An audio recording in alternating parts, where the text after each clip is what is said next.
Well, I appreciate everybody coming, especially, the Eagles are on, and I know it's a busy day, but we appreciate you coming to kind of, follow up at the end of the season. Very appreciative of those of you guys who come every week, who travel, who come see us on the road, who come, every Tuesday.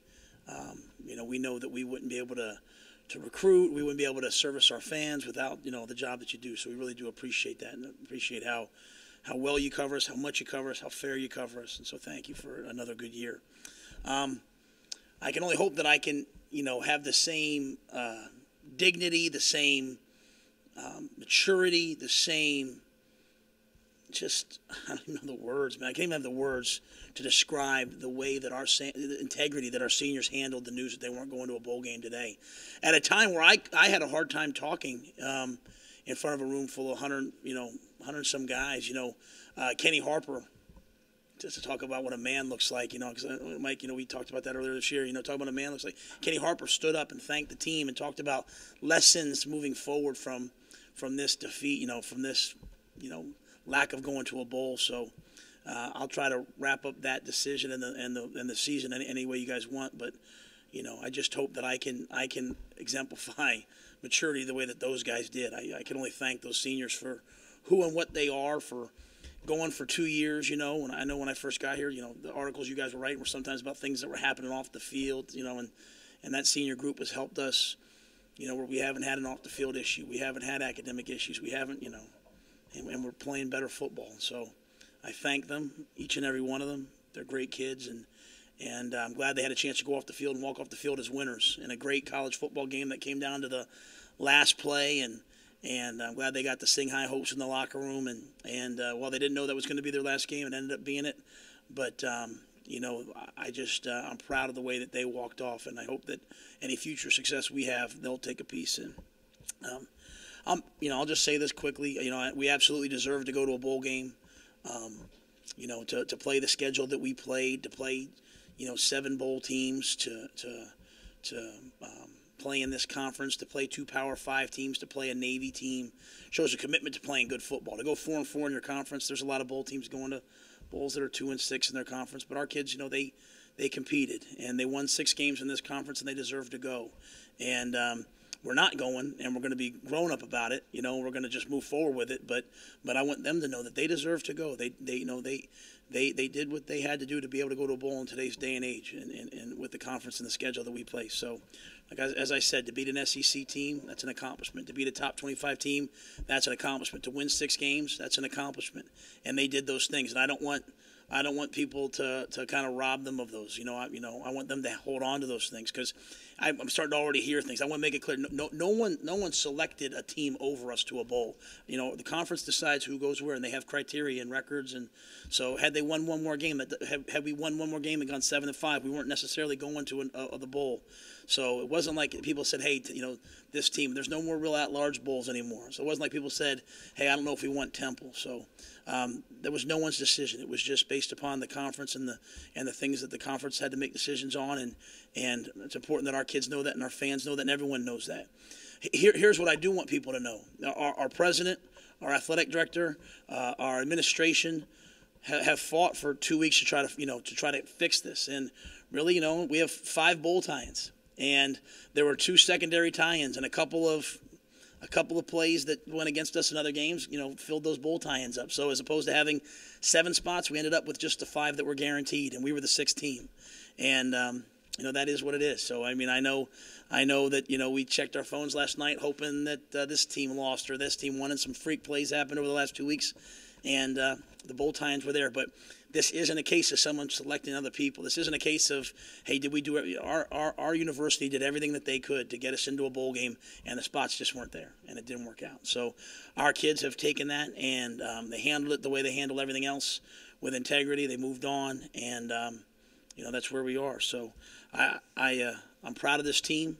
They started it 369 days ago, and they went from 2 wins to 6 wins. They had a chance to win 9 games, really. We didn't do that, but we had a chance to, and that's what we'll focus on now, is going from being a 6-win team to being a better team. And, we love the seniors. Only a few of them really were contributors, so most of this team comes back, and this team will get better both by developing the guys that we have and getting them to play better, and at the same time mixing in the 15 kids that we redshirted, mixing in the other kids that we'll recruit, and we'll just keep trying to get better and better and better and build. So with that, I'll see if you guys have any questions.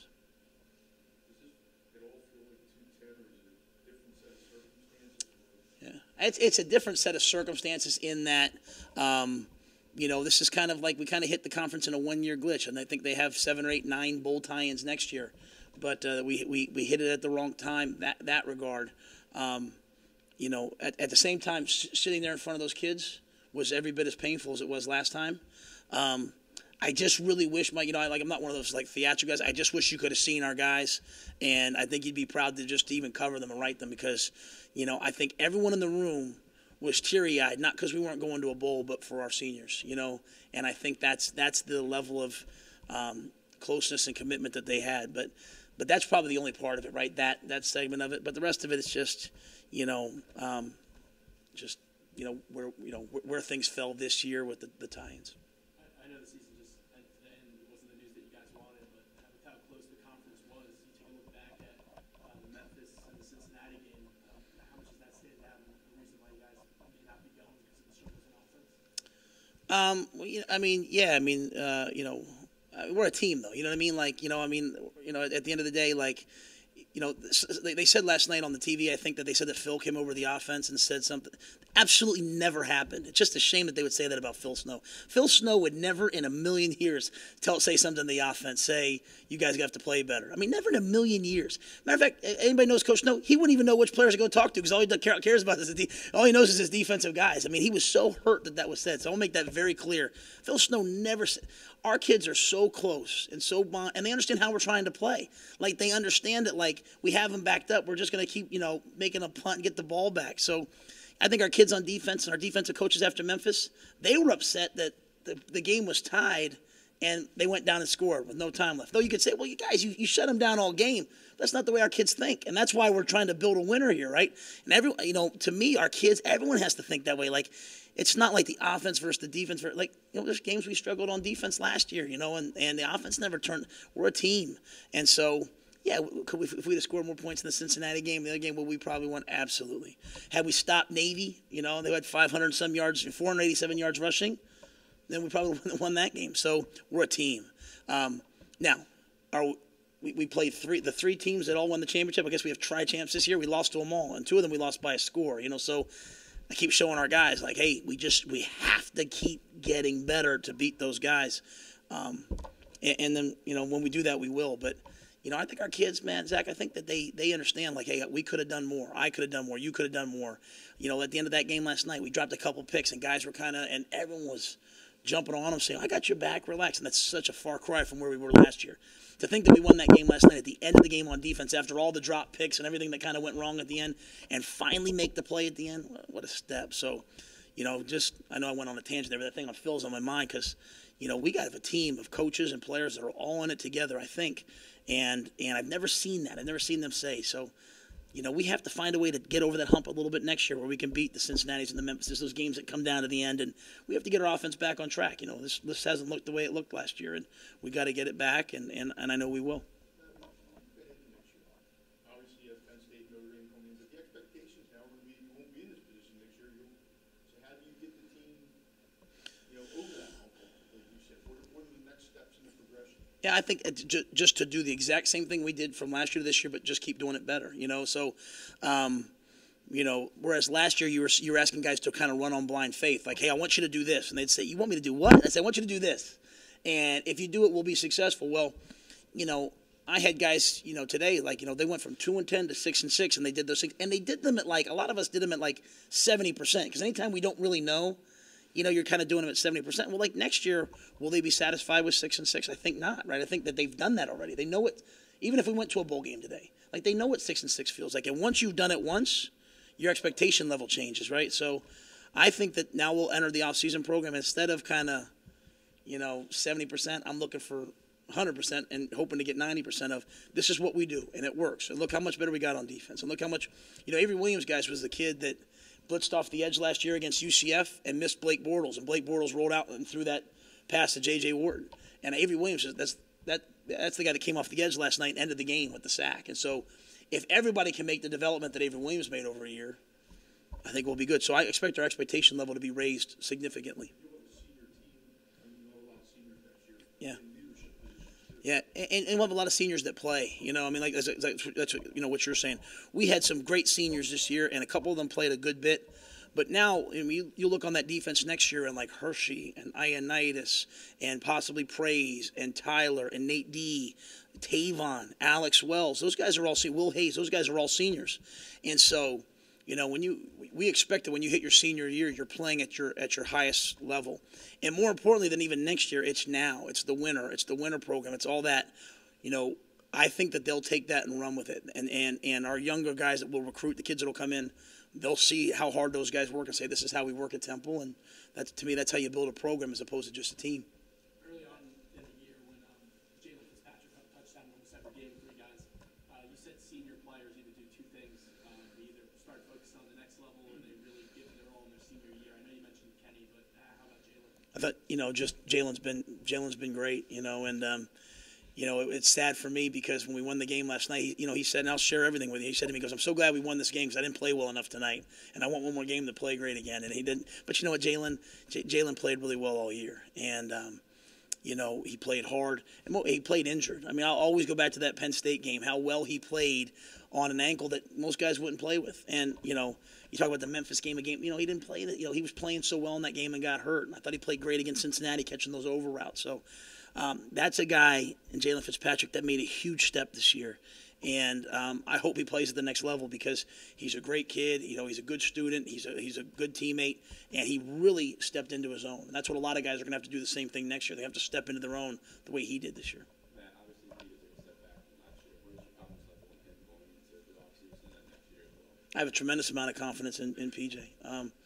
You know, I hear and I understand, and you got to be realistic. I've said he's not playing well enough, but you know, last year it was kind of fun and gun for him, right? I mean, like we weren't stopping anybody, so we could just throw it every play and hope for the best.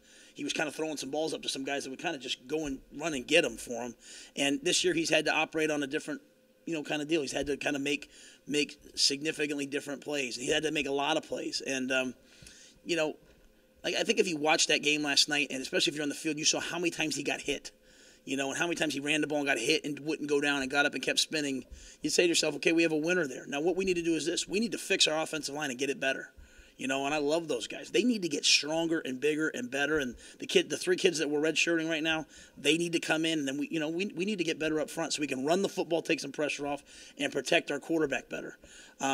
We need to develop some playmakers outside, whether it's the guys we have or in recruiting, so that we can throw the ball up and go make a play. You know, we can do some of the things that we did last year that changed games for us. And I think if we do those 2 things and PJ plays at a better level, then our offense will get back on track. But, you know, I don't want to take away from him that in his sophomore year he did something that very few Temple quarterbacks have done. Now, he took his team to bowl eligibility. He had some big wins.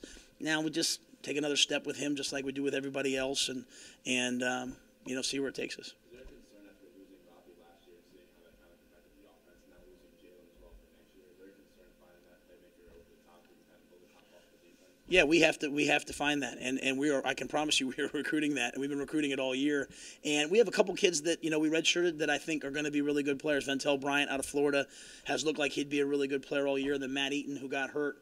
We really like what Matt's going to be able to do. So the kids we have that are coming back, they'll continue to develop, and I look forward to those 2 guys helping us. I mean, I think offensively, the kids that that sat this year out, whether it's Zaire, everyone saw what Zaire could do as a true freshman, right? So I think having Zaire back now, having David Hood, who played early and had some good runs before he got hurt, and then Eaton and Ventel, those 4 kids I think will give us an infusion of talent, as well as, we're going to go recruit. We're going to go get some guys. With this defense being a young unit, and you even have some guys that you're trying to redshirt with Docky and Freddie Booth Lloyd, how much better can this defense get?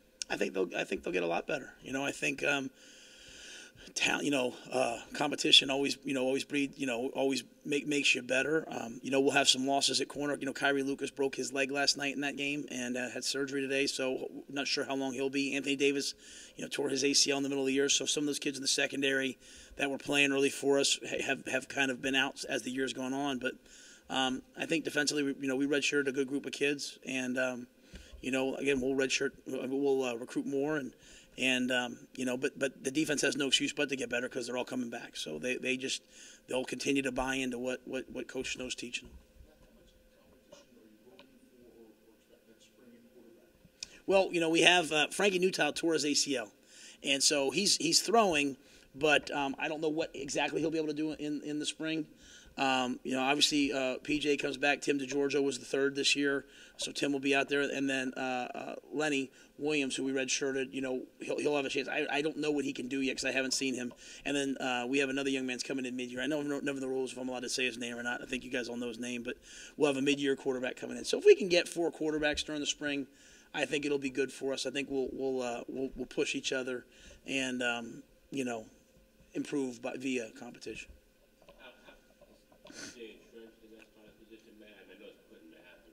Yeah, I think so, but I'm also the guy that threatened to pull him 5 times here in the middle of the game, yelling at him and yelling at everybody else. So to me, it's always about competition, right? But I just think that I can understand on that side why it looks that way. I think when you're on this side, you say to yourself, boy, we got to get some guys. We got to get some guys to play better around them.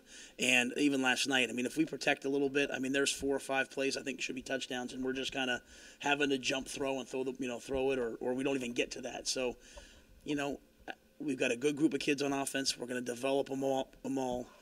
We have some kids that we redshirt. We'll bring them in, and then we'll recruit a couple more and just really push the offense. Just the same thing we did with the defense last year. Last year it was Tavon Young can't play. I think he was one of the best corners in the league this year. And so it's just he went from his sophomore year to his junior. That's a big step, and I look for PJ to make that step. I look for a lot of those guys to make that step.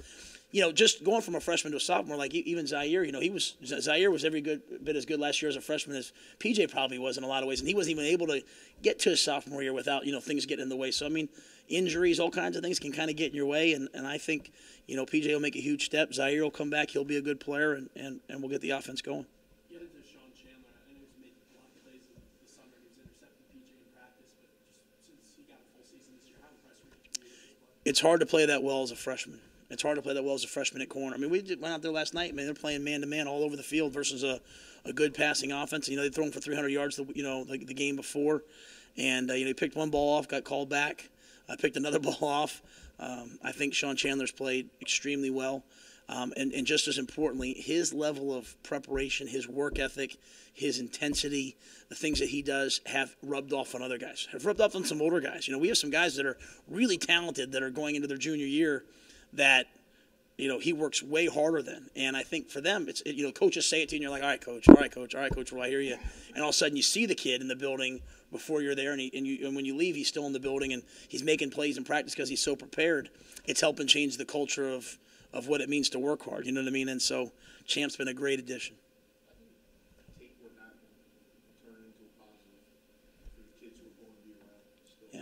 I think the players have to do it. The only reason why I say that was I know when it happened last time, Al tried to do it, and I think the kids kind of we were rubbing their face. There's 2 things I think come out of this in my mind. Kenny said it best. Take advantage of your opportunities. Hey, when you get in a position next year, take advantage of each and every game because you never know what's going to happen. And at the same time, on my end. I think when you're a coach, you're trying to push guys, and so you spend so much time, having to tell them, hey, you're not doing this well. Hey, you're not doing this well. You're pointing out what they're not doing well, right? You're being like their mirror, and it gets hard sometimes. The guys are like, Coach, leave me alone. And I hope in moments like today, they recognize that we're all in this together. When they see that we're all suffering together, that's to me where you can build a program that's gonna withstand time, and that might sound whatever, but it's real, and I think those are the kind of things that happen today where it's not like, hey, I didn't walk in and say, hey, you guys, you didn't get to a bowl game. If you would have won one more, you'd have gotten there. I said, hey, guys, we aren't going to a game, and we deserve to go to a game, but we're not, and that is what it is, and here's how we're going to handle it, and we're going to be better from it, and, whatever doesn't kill you make you stronger. This is a tough group. This is a gritty group. Even that game last night, this is a tough, gritty, hard-nosed group, and this will do nothing but make them even tougher and make them even more hard-nosed and gritty. And I expect them to come out flying from this. That's what I expect. Well, they'll have a full off season, in their belts. I mean, poor Colony's out there. He kind of knows, but doesn't really know everything. But he's a good player, so he's trying to play Kirkwood. He's trying to get it entrenched. But I think with a full off season to get their bodies right, our strength staff does a great job. People, want to know how you went from 2 wins to 6 wins. A lot of it was Jeremy Scott and his group downstairs. So I think they'll really help their bodies, and I think they'll be really good, solid contributors. I pulled Austin last night. I mean, he kicked really well early on as the year's gone on. This is a long season. It's in the NFL. They talk about like kind of hitting the rookie wall. This was 15 weeks. And when I played, it was 11 games in 12 weeks. And this is an extra 3 weeks. So I think over the last couple weeks, Austin hasn't been kicking exactly the way he wants to. And then last night was a tough night for him. I expect him to bounce back and be the starter. And even as I told him last night, as I said, hey, you're not you're not going to kick anymore. I said, what you do now determines what kind of player you're going to be, and how you handle this determines what kind of player you're going to be. So I expected him to go out there and cheer for Tyler and then, let it make him stronger. So I expect to see him out there kicking this week on his own and making sure that those kicks that he didn't have, he eliminates, right? And that's all I want from everybody, coaches, everybody, for all of us to go back and figure out what we did wrong, make it better, and move forward. And that's the only way to build a program.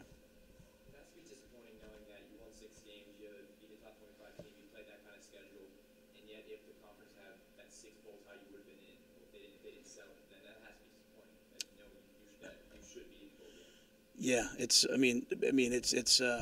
extremely disappointing. I don't want I don't want to minimize that at all. I mean, I don't use the word heartbreaking because there's lots of things in life that are really heartbreaking, but it's disappointing, really disappointing, and it's disappointing for those kids. And Matt, they have 6 next year. They do have 6 goals. I think they go to 7 next year, or seven guaranteed next year, and yeah, more than 5. Yeah, so they have this year they had 5 this year.